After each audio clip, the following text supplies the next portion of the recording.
Good morning, Bridge Church.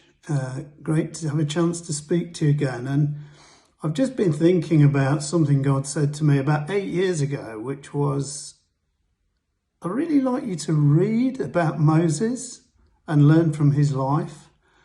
And I found myself going back and thinking about that again and thinking, it's the right time to read this again. Yeah, God prompted me. And this is all about leadership, and each one of us really is a leader, even if we're only leading ourselves. We may be just looking after ourselves, we may be looking after a family, we may be looking after an individual, we may be leading a group of people in church, leading a group of people in business, leading a group of people in whatever hobbies we might have. But we can learn from Moses. Just like so many people in Scripture, God turns to somebody and uses somebody who had not a very good start in life. Moses was born under threat of death. Firstborn of all the Israelites were ordered to be killed by Pharaoh, and his mother put him in a basket and floated him out in the river. And we know from Scripture that Pharaoh's daughter found him and he was taken into the palace, and his mother was brought in as a wet nurse, which was pretty awesome. So God had his hand on him, but his start was not fantastic. He didn't come from enormous wealth. He actually came from a people that were in slavery. And yet God had amazing plans for him, as he does for you. Your start in life does not define who you are. Your relationship with God defines who you are. And, again, Moses grew up in the palace. We know the story. He saw Egyptians basically bullying and treating one of his fellow Israelites really badly. He killed him. And then the next time the Israelites saw him, and he saw two of them fighting, they said to him, "So what are you going to do now? You're going to kill us?"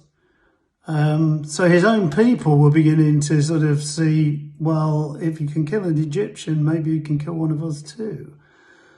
And for fear of being given away, he basically left Egypt. He flew off to Midian, and I think you'll probably recall there, he married the daughter of Jethro, a lady called Zipporah, and he was contentedly doing things out there, looking after sheep and so forth. And I think it was about it was a very advanced age anyway, he came across a burning bush.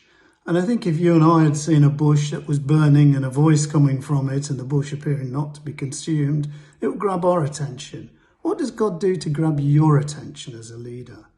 What does he do to get hold of you and to get you to focus? Are you listening to him? Have you encountered your burning bush and ignored it? Moses had instructions from God then about going back to Egypt. He made all sorts of excuses. He wasn't good enough. He wasn't capable enough. Does that ring true when you're asked to do something? When you're in a position of leadership, do you question those abilities? Anyway, eventually Moses, as we know, went back to Egypt. He had heard from God exactly what he had to do. He took Aaron with him to speak, because Aaron was more gifted in that respect.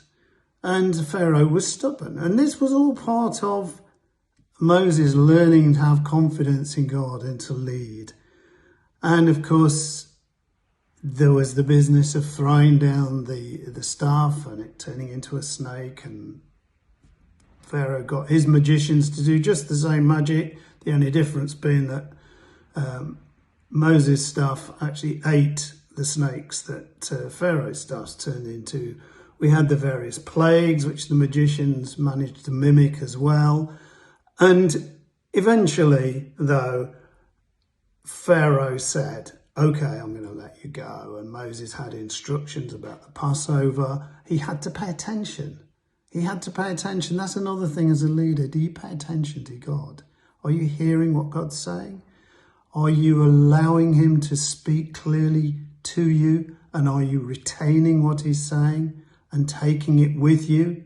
Because Moses had to tell God's people exactly how to protect themselves from the slaughter that was to come. And they did. And they protected themselves. And the very next day they set out, and God provided for them by the Egyptians giving them gold and silver. And we know that Moses led them out, and he led them out into the desert, and then they were confronted with the Red Sea. And we know the story at the Red Sea where Moses listened to God, and his people, the Israelites, passed through, and yet the Red Sea closed in and drowned and killed the Egyptian army who had actually followed to